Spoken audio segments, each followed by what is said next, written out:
Je sais qu'il est tard, je sais que vous n'avez pas la tête à ça, mais il faut vraiment que je parle à quelqu'un. Je n'en peux plus. Vraiment. Je vais essayer de vous donner le plus de détails possible. Je pense que vous vous y connaissez, vous devez m'aider. Je suis une fille. J'ai 16 ans, j'habite dans une maison à la campagne près de la Loire, située au-dessus de champs et de quelques petites forêts.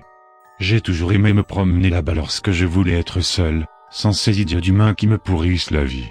Depuis toute jeune, je ne me considère pas comme tel.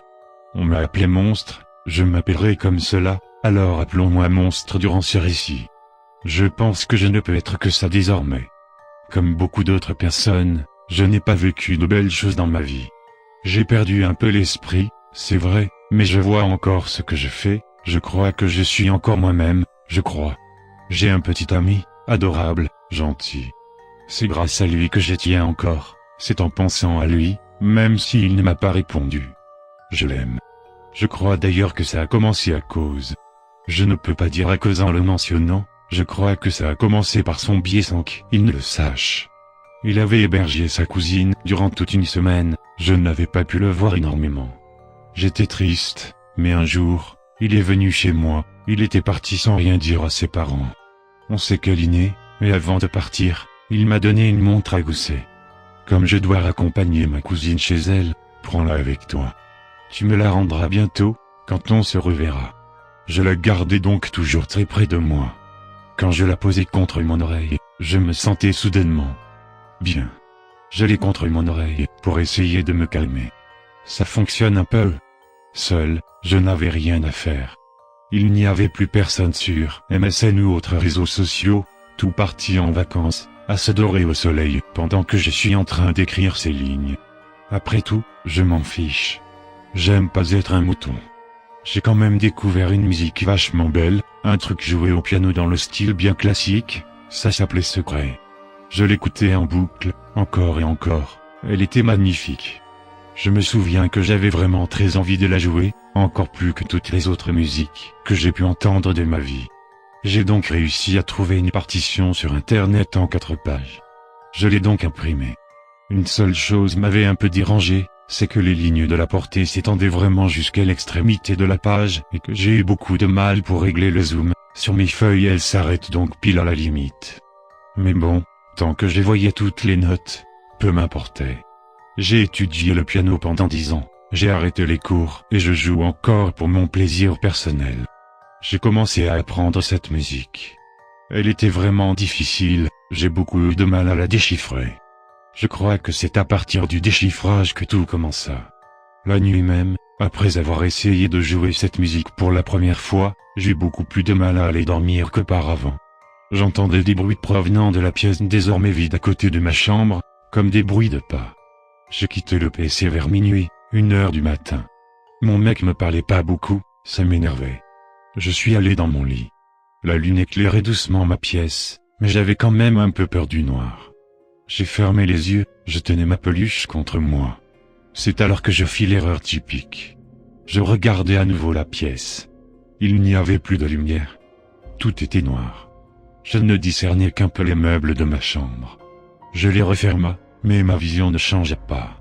Je vis alors une sorte de masse blanche approcher de moi, rampant sur les draps. Je me suis foutu le plus rapidement possible sous ma couette.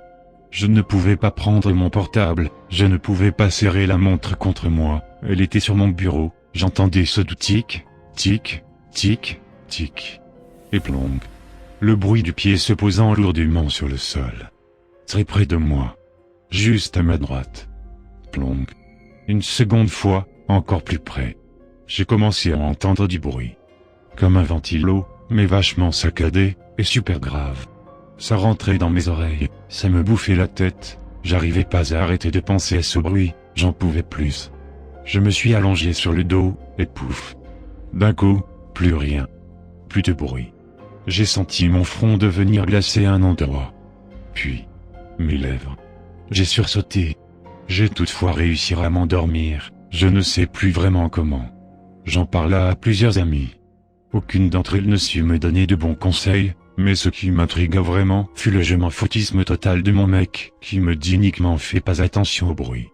En même temps, Il devait s'occuper de sa cousine beaucoup plus que moi, évidemment qu'il ne me disait rien. J'aimerais vraiment tuer cette sale gosse, à cause d'elle, il est loin de moi. J'aimerais la tuer. Je continuais d'étudier les morceaux, sans relâche. Je voulais la réussir, je m'y attachais avec encore plus d'acharnement que tous les autres morceaux. Mes parents, pas très réceptifs à ce que je pensais, me disaient uniquement tu la joues mal, pourquoi tu joues autant? Va faire la vaisselle. Ils ne comprenaient jamais rien. Jamais.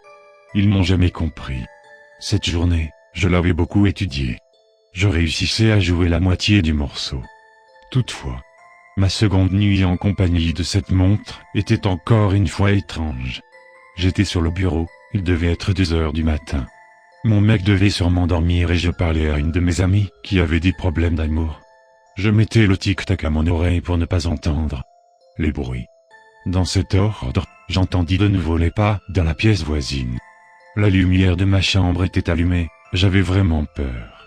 Je parlais de ce qui se passait à mon ami. Je n'arrivais pas à bouger de cette chaise. J'ai entendu les pas, derrière ma porte, 3 pas. J'entendis le tout petit clic, d'une main se posant sur la poignée et la baissant un tout petit peu, juste avant de l'ouvrir. Le dernier bruit que j'entendis était une bourrasque de vent qui traversait mon couloir. Étrangement, ma porte n'avait pas bougé d'un pouce. Est-ce que celui qui m'observait n'a pas pu entrer à cause de la lumière? Je crois bien. J'étais effrayé. J'ai appelé mon copain, qui m'a encore une fois dit cette phrase. Fais pas attention au bruit. Comment tu veux que je fasse? T'es pas là. Je sais.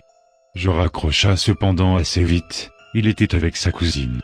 Je déteste ça, je déteste vraiment cette sensation d'être rejeté, cette horrible sensation quand vous êtes dans un groupe et qu'on ne s'occupe pas de vous. Ma journée fut sans intérêt. Je la passa donc entièrement sur mon piano, au plus grand bonheur de mes parents qui ne pouvaient plus regarder la télévision. Cependant, cela me permit d'assimiler totalement le morceau. Secret, je t'avais dans les doigts. Je téléphona à mon copain, je tomba sur son répondeur. Je lui jouai alors la mélodie pour qu'il puisse l'entendre, peut-être qu'il comprendrait qu'il me manquait par le biais de la musique. Je me souviens, à ce moment-là, quand je la joua parfaitement pour la première fois, il n'y avait plus aucun autre bruit que le piano. Juste le tic-tac de la montre, qui était dans la poche de mon sweat. Je n'avais rien remarqué. Je n'avais vraiment rien remarqué. Je n'aurais vraiment jamais dû la prendre. Tout ce qui était présent autour de moi ne l'était plus. Je n'étais plus dans mon salon, mais dans une pièce extrêmement sombre. Je ne pouvais discerner que les touches blanches du piano, qui était en face de moi, devenu un piano à queue, à l'air très ancien à la place de mon petit piano droit, noir et clean. Je pressai une touche sur le piano, aiguë. Elle fit écho dans la pièce. Joue pour moi, monstre. Je sursautai. Qui? Joue-moi ta chanson, tendre monstre. J'avais l'impression d'avoir déjà entendu ces paroles. Cette voix était étrange. J'aurais dû avoir peur, mais étrangement, je l'ai écoutée. Je joua. Je n'aurais pas dû. Pourquoi ai-je fait ça? Pourquoi? La musique n'avait quasiment pas le son d'un piano, plutôt d'un son joué à l'envers. Elle avait un son un peu métallique, qui m'emportait, peu à peu. Je finis de jouer par une mélodie lente, mélancolique, et si douce. À la dernière note, tout s'éclaira, d'un coup, comme un flash. Les touches blanches du piano étaient ensanglantées, je voyais des morceaux de tripes et des veines pendre du clavier. Je voulus m'éloigner du piano, mais je tomba au sol, le siège de piano s'écroulant sur ma jambe. Mes mains touchaient des choses étranges. Je roulais. Le sol, les murs, partout, il y avait de la chair humaine partout, qui semblait se mouvoir encore. Pas de squelette, que de la chair, et des milliers d'yeux plantés au mur à coups de clous. Ils me fixaient. Tous. Ainsi que cette chose. Je ne vis d'abord que ses chaussures. Noires. Écrasant une main qui me pointait du doigt. Je relevai ma tête, doucement. Cette chose ne bougea pas. Ses yeux rentrèrent dans mon crâne lorsque je les croisèrent. Cette chose, c'était mon petit ami, pas dans le corps d'un humain, non. Mais dans celui d'une marionnette. Je ne pouvais plus bouger. Je ne comprenais plus rien. Il se mit à genoux, face à moi, me caressant la tête, comme à un petit chat. C'est bien. Tu as surveillé la montre. Tu ne seras pas puni. Je viens de sortir de l'hôpital. J'en profite qu'il soit endormi pour m'excuser auprès de tous ceux à qui il a réussi à donner cette musique. À cause de moi, vous êtes tous devenus des marionnettes. Pardonnez-moi. Je suis encore humaine. Il ne m'a pas arraché le corps, pas comme à vous, qui avez entendu. Je crois qu'il va se réveiller. Surtout, n'écoutez jamais cette musique. Eddie, bonsoir. Je suis le petit ami de monstre. En ce moment elle dort, ne vous inquiétez pas, ceci est juste une histoire qu'elle veut lancer pour essayer de vous effrayer. Je suis toujours humain. Au fait, l'avez-vous déjà entendu jouer du piano? Elle joue magnifiquement bien.